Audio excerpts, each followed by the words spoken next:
Good afternoon. This is Ray Seifert, and I would like to discuss binary integers, I think, today. I don't know if I will get to floating point numbers, but first, let's look at some positive and zero values. I will screen share GVM. All right. Well, let's put some numbers up. How about we start with 0, 1, 2, 3, 4, and let's represent those in binary. 0 is naturally just a 0 bit, and 1 is 1, and each binary number has a sequence of bits. So the next binary number is 10, which equals 2. And just like in decimal arithmetic, if you had the number 10, this would equal 1 times 10 plus 0. And if you had a number like 125, this would equal 1 times 10 to the second power, and I'll use the caret symbol to represent powers, plus 2 times 10. I'll jam that together, plus 5. Likewise, if we look at 1, 0, this is equal in binary 1 times 2 plus 1, plus 0, or just a 2. And the next number is 1, 1, which is 1, 2, and 1, 1. 2 plus 1 is 3. The next number is 4, which is the next bit position, which is 1, 0, 0. And we start to see that the powers of 2 are represented as a 1 and a sequence of 0 bits. So 2 to the second power is a 1 followed by 2 zeros. So 2 to the third power, let's see, that should be 5, 6, 7, 8. That will be 1 and 3 zeros. And between there, we get, for 5, we have a 1 and 4. So it's 1, 0, 1. And we have 1, 1, 0 for 6, which is, if we look at it expanded,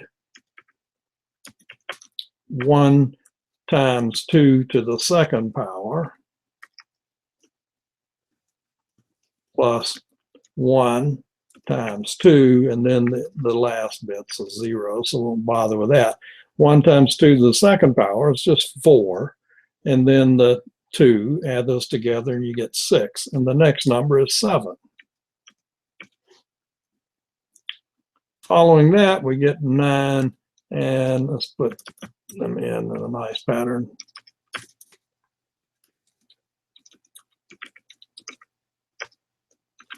(14) 15. We get 1, 0, 0, 1, an 8, and a 1. And then for 10, we get an 8, and then a 2. And for 11, we get an 8, a 2, and a 1. For 12, we get an 8 and a 4. 13, we get an 8, a 4, and a 1. And 14, we get an 8, a 4, a 2, and a 0. And we get 8, 4, 2, and 1 to get 15. Now, you may have noticed that if you could kind of ignore this leading 0, we get a repetition of the bits that are up here. We got 0, 1, 1, 0. So here we got a 1 prepended to those, and we get 0, and then 1, and then 1, 0, 1, 1, 1, 0, 0. So the pattern repeats. If we wanted to go to 32, to 31, we'd need more bits. Let's see what we get if we expand this a little bit.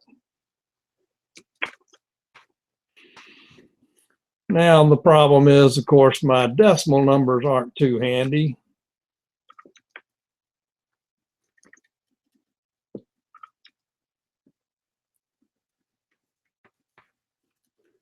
Let's see.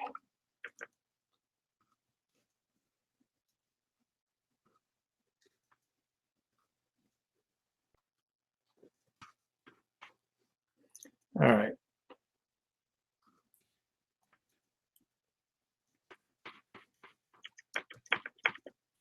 And this should be about 30 and 31. So let's get these replaced.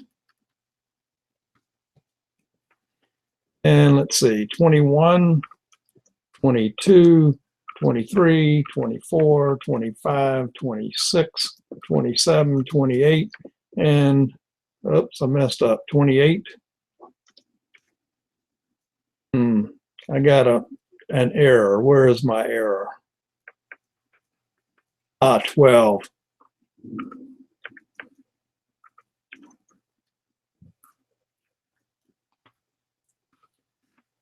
All right, so we get these numbers.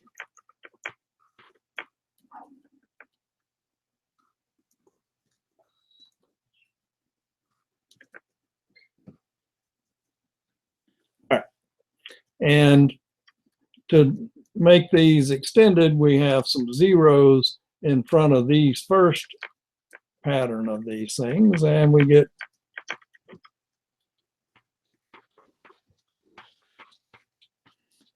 16 then has an additional 1 bit, and we put a 1 in front of all of those patterns. 16 plus 1 gives us 17, and 16 plus 15 gives us 31. Now, this works great. So how do you convert these numbers? To do that, I'm going to switch to EB.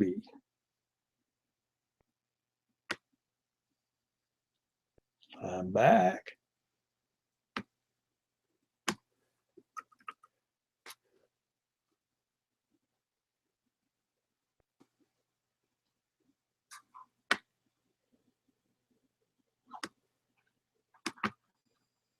All right, inside EB, if you go to the View menu, there's a view for the Bitbucket. And the Bitbucket needs to be spread out a little bit, so I'm going to make it a separate window and see if I can, I believe I'm using Linux, and I can make this all fit on top of EB, and it'll look fine, yes.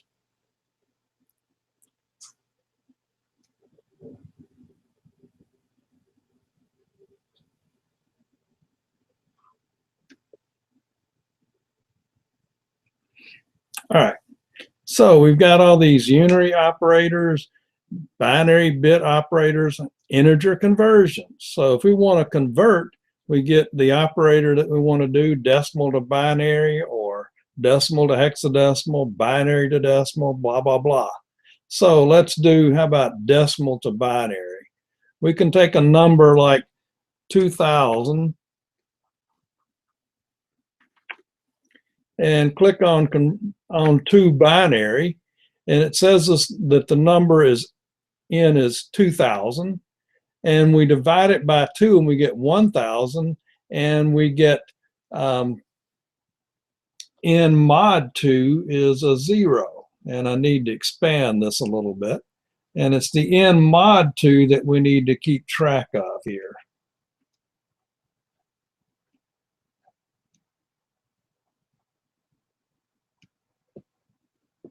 All right.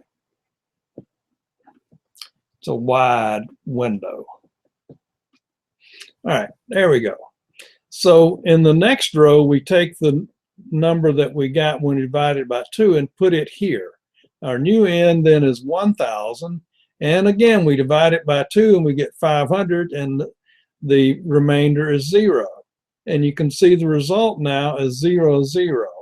And the first 0 is represented here. The next one was here. The second one is in that position. And we keep dividing by 2, and we are going to eventually get down to an odd number. There we are. We've got 4 zeros, and certainly 2000 is a multiple of 16. We divide 125 by 2. We get 62 and the remainder of 1. We stick that 1 in front of the rest of the bits. So we get a 1 followed by 4 zeros, or 16. All right. Then we have 62 as the next end. Divide it by 2 and we get 31 with a remainder of 0. Stick the 0 in front. And then we divide 31 and we get 15, and the remainder of 1, stick the remainder of 1 in front of the numbers, in front of the bits. Divide 15, we get a 7 and a 1, stick that 1 in there. Divide 7 by 2, we get 3, we have a remainder of 1, stick the 1 in there. And we divide it again, and we divide it one more time, we get a 0 for the quotient, and the binary number is here. So converting from a decimal number to binary just consists of a sequence of divisions, and the remainders give you the result. Let's see how this works with something more definite. Click on this thing again and choose it again. It clears it out. Then we can start over. And let's take a number like 17. We know that that is 16 plus a 1. And when we do the two binary operation, it says take the value, and it with 0xFFFF. This only works with 16-bit integers. So it ands it so we don't have too big a number. Divide 17 and we get 8, and then we get a 1. That's the one that's going to be in the ones position of the result. And an 8, if you were to convert it separately, would be 1, 0, 0, 0. And that's what we're going to end up getting for the 8. So we've done the rightmost bit, and what we've got left is the rest of the bits. So the rightmost bit is the number mod 2. It's if the number's even, the rightmost bit is 0. If the number's odd, the rightmost bit is 0. After you've taken care of the rightmost bit, then you work on the rest of the bits. And the rest of the bits is just n divided by 2. That's how this works. So we divide 8 by 2. We get 4 with the remainder of 0. We copy the 0 up there. Click again. 4 divided by 2 gives us a 2 with the remainder of 0. 2 divided by 2 gives us a 1 with the remainder of 0. We copy the remainder over there. And then 1 divided by 2 gives us a 0 with the remainder of 1. We copy the 1 over. So it should make sense. We do the rightmost bit, and then we do the rest of the bits. The rightmost bit is the number mod 2, or the remainder after dividing by 2. And the rest of the bits is just the number divided by 2. The other pattern we might want to do is binary to decimal. And I believe I've got this set so we can do 0b for a binary value. This input box could actually accept a decimal number to decimal and it'll internally convert it to binary, but I want to enter a binary number. So let's take the number, that value, whatever it is. I don't know what number that is right offhand, but there it is. And you can see this 1 is highlighted. And we start with bit 0, which is the rightmost bit, and we're going to progress through the bits until I think it'll stop when it reaches a 0 value.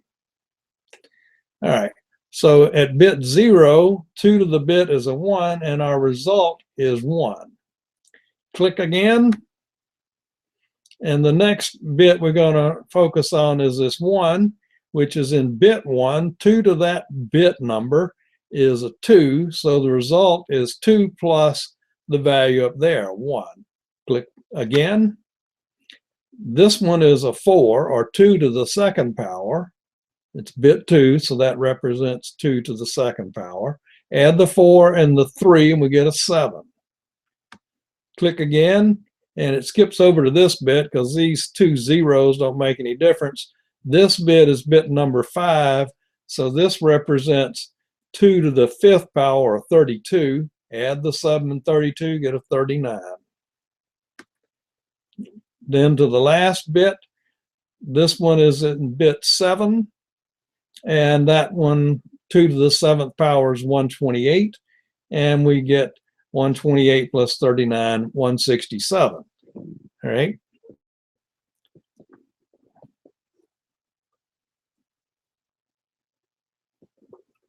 There are other things we can do with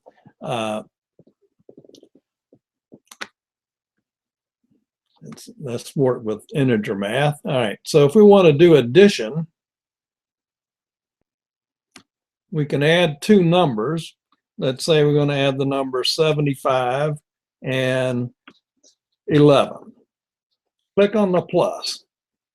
Then it converts it to binary, and the 75 is converted. I don't want to go through the sequence of that stuff, but we've got the 11 converted, and it's an 8, a 2, and a 1. All right.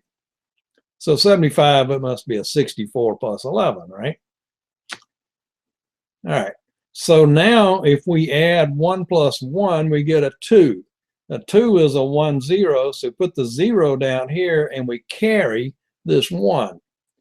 The next step is going to add these 3 1s. So if we click plus, 1 plus 1 plus 1 is a 3, or 1, 1. So we bring down the 1, and we got a carry. 1 plus 0 plus 0, we add them, and we get a 1. And there is no carry. 1 plus 0, we get 1, 0, or 2. And we put down the 0, carry our 1, and we're going to do 1 plus 0 plus 0, and we get a 1 there. And we do another and another, and keep going. I didn't stop this one when it ran out of bits. That's kind of sad. All right, so what is that number? Apparently it must be 86. This is not exactly the algorithm that the computer uses to do addition, but it's equivalent. It's what humans can understand readily. There is a more efficient algorithm that does calculations of sums with or without a carry from the other half of the number, and it's a recursive algorithm, not important for understanding a little bit about what the computer does. And I've got multiplication. I don't want to focus on that right now, but I do want to think about negative numbers. And to think about negative numbers, the negative numbers, if we go back to the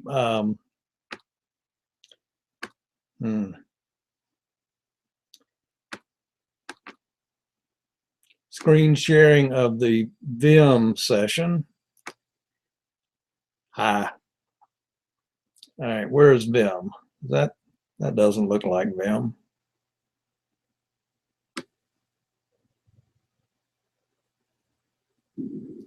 All right, there's the sequence. All right, so we got these numbers 0 through 31. We could use those to represent negative numbers and positive numbers. And if we were to do that, looks like 0 through 15 would be positive numbers. And then should we make 16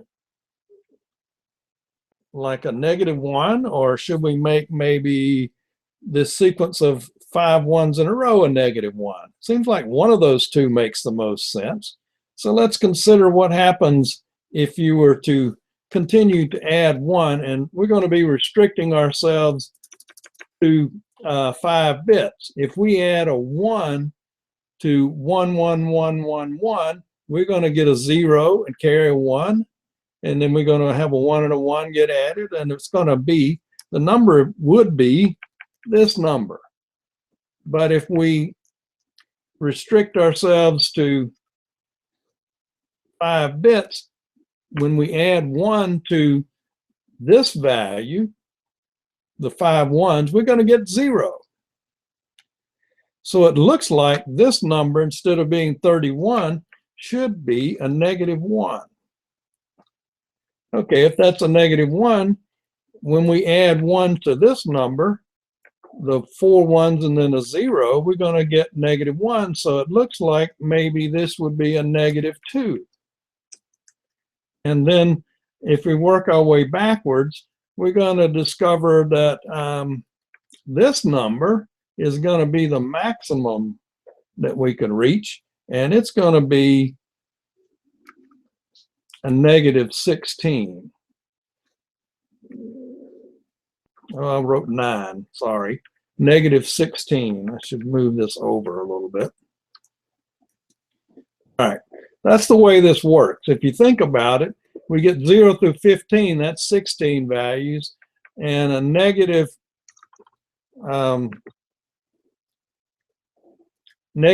through -16 is 16 values. This makes the most sense. So interestingly, I've not shown them all, but these are all the negatives.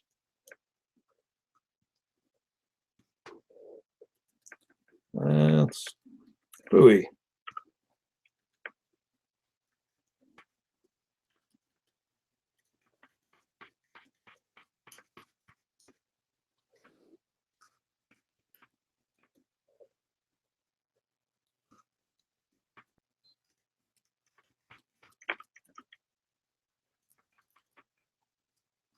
We get -4, -5, -6, -7, -8, -9, and a -10.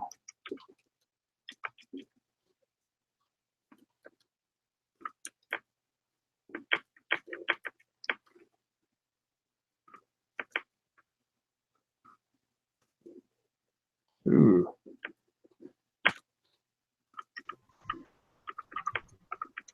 All right, so that gives us our entire sequence. Needs a little adjusting to make it look neat. And we've got positives and negatives. This has an interesting property. We've all already started to guess that probably addition works well, and it turns out that subtraction works well, and multiplication works well. If you multiply negatives times positives in this scheme of things, you will get the correct number. If you happen to have taken an abstract algebra course as a math student, perhaps you might recall the ring of integers, where n is some integer. So you get, I think it's usually called z sub n. And this is effectively z sub n, where n is a power of 2. And here I've shown it with 0 through 15, and then -16 to -1. I got some, what do you call it, up here? All right. Soap that you can put on your hand. There's a little bit more that you can do with these binary numbers, and that is to organize them in groups of 3 or groups of 4. If you organize them in groups of 3, you're getting octal numbers. Yeah, I'm going to do a few patterns here. My problem was, so I'll see if anyone can recommend me.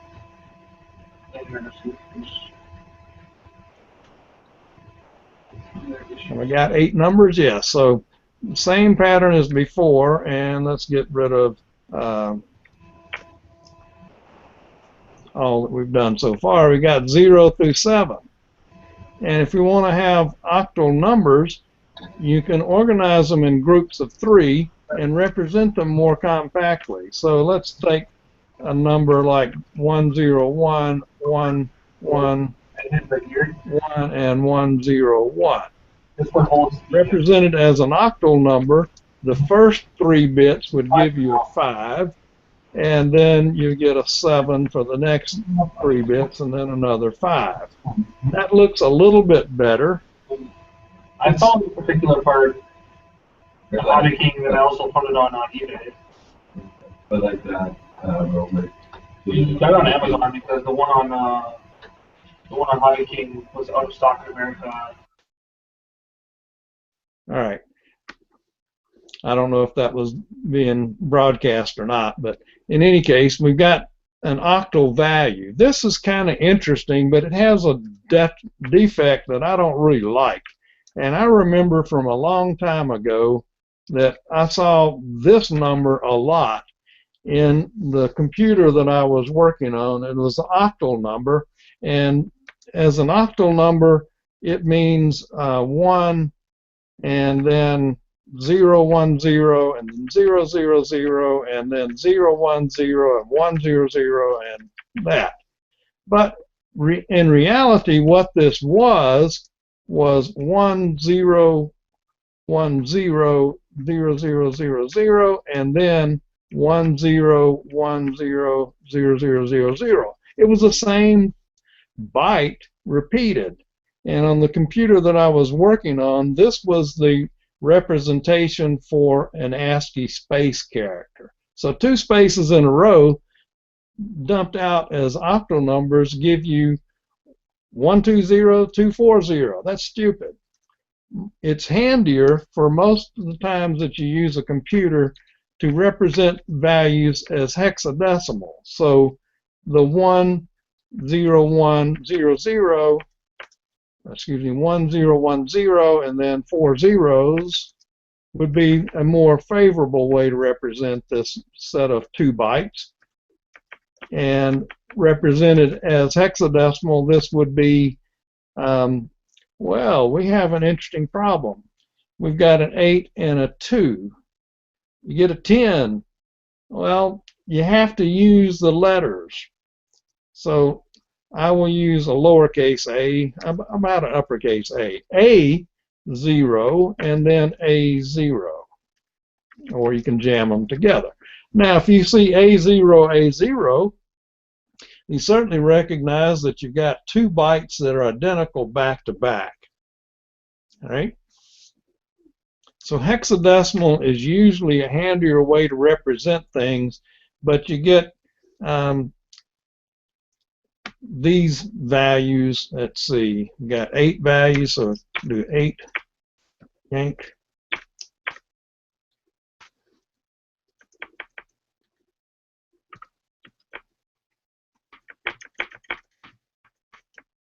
So we get 0 through 7, and then we get 8, and the next number is a 9, and the 10 is represented by an A, and then the 11 with a B, and 12 a C, and the 13 is a D, and the 14 is an E, and 15 is an F. You get used to it after a while, but I don't do this as a habit.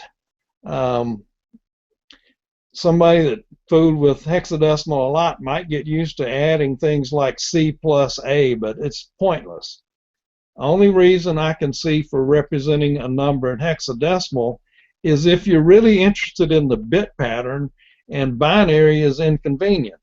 All right? When I've done these things, I've separated these binary things into groups. But if you're trying to represent them in a program, you end up with all the binary string just jammed together. It's hard to tell what you got. If you use hexadecimal, you can see 4 bits, another 4 bits, and the third 4 bits, and then a fourth 4 bits. So you can count where you're at more readily, and with a little practice, you can get used for bit patterns. There is no reason that I can think of. There may be some crazy counter examples, but I can't think of a good reason why if you're going to use something as a numerical value, why you'd represent it as hexadecimal. And I can't really see why you would convert a number from hexadecimal to decimal. If you're just doing programming, you don't need to do that. All right. However, if you want to do it, I'm back. I will switch back to the EB program, and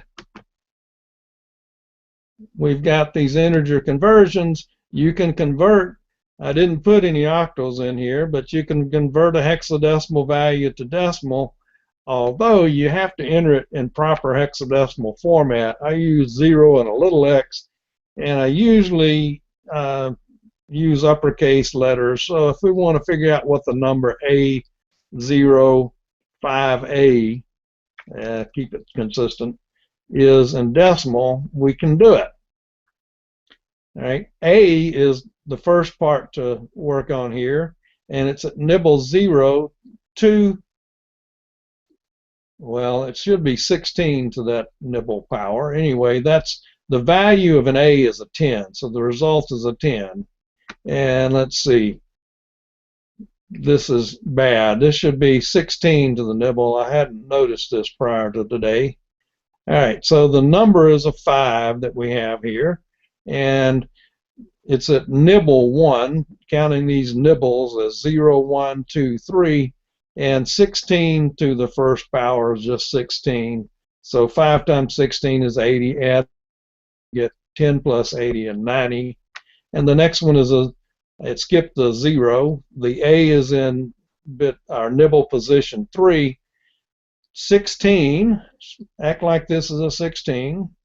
16 to the third power is 4096, and an A or 10 times 4096, 40960. Add those together, 90 plus that gives you 41,050. So you can convert the things with EB, and it does it step by step, which will help you if you have to remember how to do it for some class with some evil teacher. Like I've heard of this person that was called the Death Ray. Perhaps you'll have to do that. It's good practice. It shows you know what you're doing, but it really is not all that much value in it. All right. We've looked at integers, positives, and negatives, and we've looked through an addition operation, a few conversions. Now I'd like to explore floating point values, and I'll go back into EB, and there is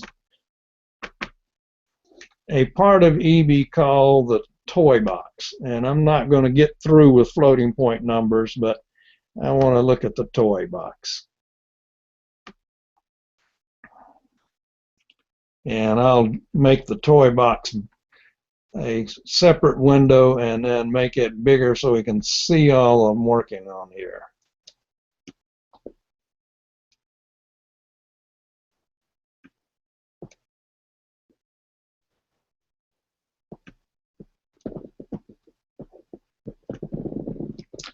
My computer doesn't show me when I have the cursor on one of these places where I can change the size of my window, a resize section of the window. Sometimes it's at the edge and I can move it, sometimes I can't. I don't know what to do about that. All right, with the toy box you could choose either C++ or Fortran. I'll stick to C++, and I will start with a value X, and I will tell it the type of X is a float, which is a 32-bit floating point value, and I'm going to give it 1.0 for the value. And down here, I'm not interested in doing a lot of exploration of arithmetic. I want to just see what floating point values are. So let's see, X, I think there's at least 3 different ways I can look at this. All right.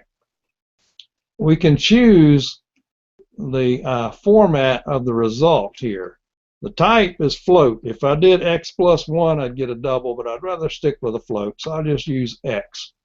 All right, so it can be a decimal, a binary, a floating point, or fields. And I will choose the next. Oh, got to click on do it for these 2 things. What it does in the toy box is build a program and execute it when you click on do it, and it prints or sends the value back into EB, and that's what we see as a result. So I'm going to say fields here, and I'll need to drag this farther to the right. All right. The first field is this 1 bit, and it is a sign bit. So a 0 for the sign bit means that the number is positive. The next part here is the exponent field, and we've got that value. So let's change this thing. And how about binary floating point? This is more meaningful to me. So this number 1 is 1.0 with a bunch of zeros after it times 2 to the 0 power. So the times 2 to the 0 power comes from this field here. And what you do to find the exponent is subtract 127. And this number is a 127. So the exponent is 0. And where did that 1 come from? If this is the exponent field, there's no other 1s in the number. Well, the way this works is it has an understood 1 bit as a convenience for allowing you to get an additional bit of value that isn't actually stored. And the trade-off is when you represent a 0, you can't do it with zeros out here because there's a 1 point something. You have to have the exponent be all 0 to mean a 0. All right? So by trading a little bit of the exponent range so that 0 is not represented with the fraction part being all 0, then you get an understood 1 bit. So here we are, 1.0 times that. So now let's change this thing to, how about 1.5? All right, do it. Now it's 1.5, do it, and do it. 3 of them. And you can see here in the fraction part, or the fraction field of x, that we've got a 1 and then all zeros. And the number is 1.1, so we have the understood 1 before the binary point, and then all of these bits starting with the 1 go after that. All right, let's try another number.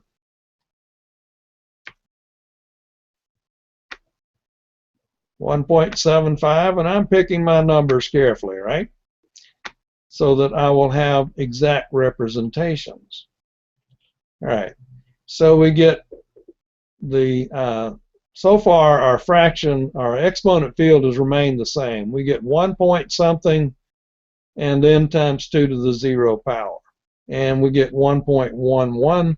This first one is 1/2, and the second one is 1/4.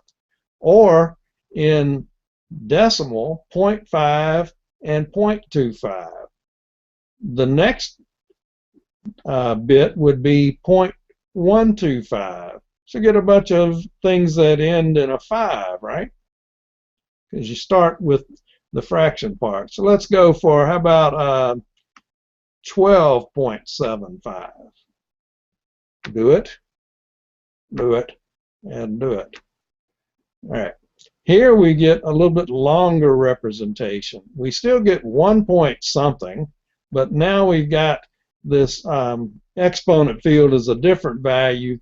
This is apparently 130, and if you subtract the exponent bias of 127, you get an exponent of 3. So the fraction and the 1 that's understood times 2 to the 3rd power, or times 8.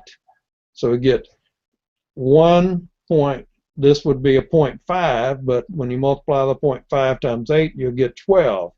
And that's going to end up giving us the 0.75. All right, so let's change it just a little bit. How about 7/6? Looks nice, 12.76. Oh, this is a little longer, isn't it? The issue here is that the numbers that you can successfully represent as exact floating point values will be numbers that are integers plus maybe 1/2, and then 1/4, then 1/8, then 1/16, etc. You can only add in bits that are there. And to represent 12.76, it approximates it pretty nicely down to that point. But you end up with a repeating binary pattern like you did in math. Probably you've seen things like 1/3 is 0.333 and the 3 repeats. And if you divide numbers like 1/7, you end up with, I think, 5 digits that repeat. Instead of repeating digits, you get repeating bits. And this one, it isn't very obvious what the repeating pattern is. Maybe if I made it a double, we might could see it.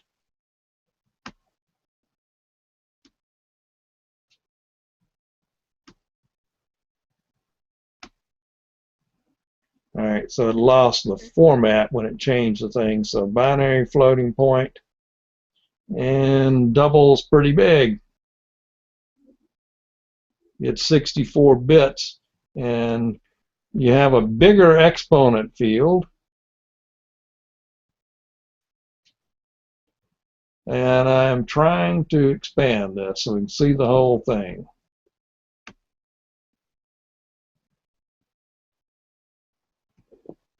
All right, so as a double, if you look in here, let's see, we get 4 ones in a row there, 4 ones in a row there, and after the 4 ones, we get a 0, 1, 0, 1, 1. It looks like a pretty long pattern that's repeated, maybe about 12 or 13 bits. I don't really know what to expect, but even numbers that look pretty common to you, like 12.1, you get repeated patterns.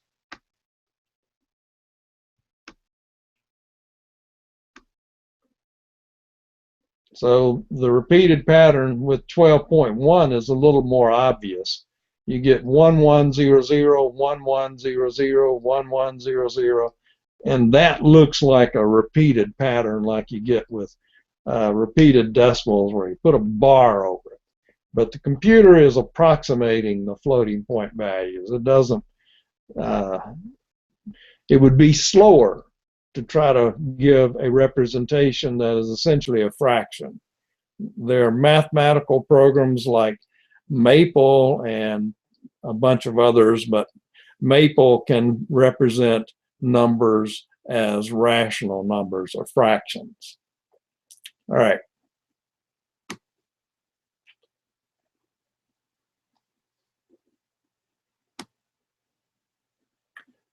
I don't see any questions about anything. I think this is about enough for one day. We've got a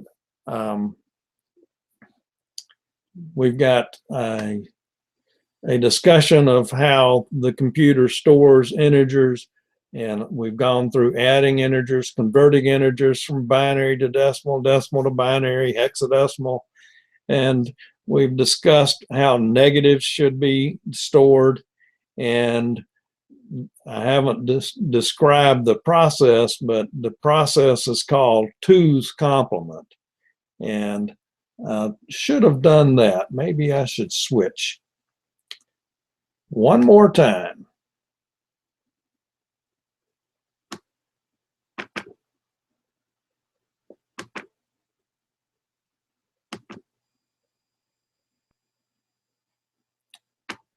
Let's do 2's complement numbers. And where is my EB program? There it is. All right. In here, if we want to do a representation of 2's complements, let's use shorts, and let's take the number -7.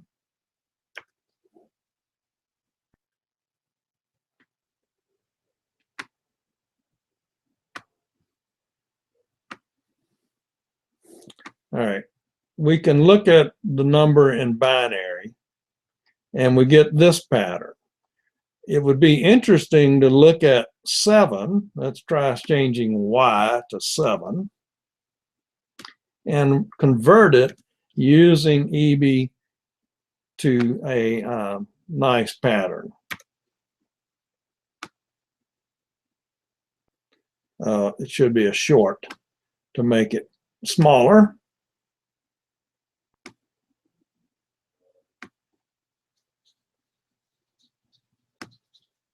All right, so if we take y and we do, let's see, tilde y, what do we get? It's going to persist and make that into a 32-bit number. That'll work okay. What you get with tilde is it flips all of the bits. And if we were going to have the number -7, we need to add 1 to that. So if we do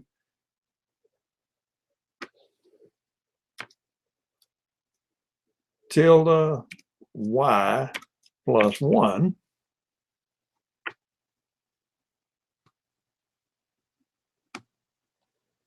this gives us a representation of -7. Let's make x an int.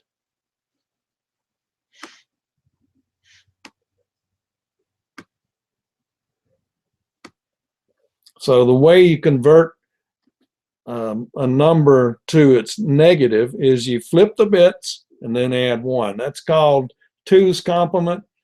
I don't know the origin of the words 2's complement. That's what it's called. All right.